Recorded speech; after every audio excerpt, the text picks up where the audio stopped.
Life ಕೋಚಿಂಗಲ್ಲಿ ನಾವು ಯಾವ ವಿಷಯಗಳು ನಮಗೆ ಅನ್ಸೇಫ್ ಫೀಲ್ ಮಾಡುತ್ತೆ ಅನ್ನೋದ್ರ ಬಗ್ಗೆ ಸೆಷನ್ ತೊಗೊಳ್ತೀವಿ.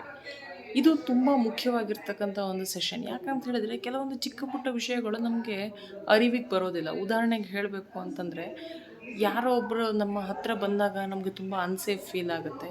ಅದು ನಮಗೆ ಗೊತ್ತಿಲ್ಲದೇ ಆ್ಯಂಗ್ಸೈಟಿ, ಫಿಯರ್ಸ್ ಎಲ್ಲ ಕ್ರಿಯೇಟ್ ಮಾಡುತ್ತೆ. ಆಮೇಲೆ ಅದು ಬೇರೆ ಎಲ್ಲ ವಿಷಯಗಳ ಮೇಲೆ ಎಫೆಕ್ಟ್ ಮಾಡುತ್ತೆ.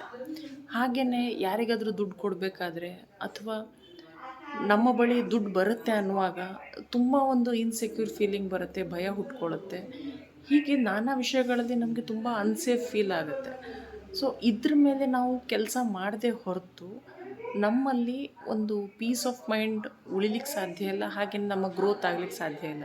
ಹಾಗಾಗಿ ಅನ್ಸೇಫ್ ಫೀಲಿಂಗ್ಸ್ ಯಾವುದ್ಯಾವುದರಲ್ಲಿ ನಮಗೆ ಬರುತ್ತೆ ಅಂಥೇಳಿ ತಿಳ್ಕೊಂಡು ಅದ್ರ ಮೇಲೆ ವರ್ಕ್ ಮಾಡೋದು ತುಂಬ ಮುಖ್ಯ ಲೈಫ್ ಕೋಚಿಂಗಲ್ಲಿ.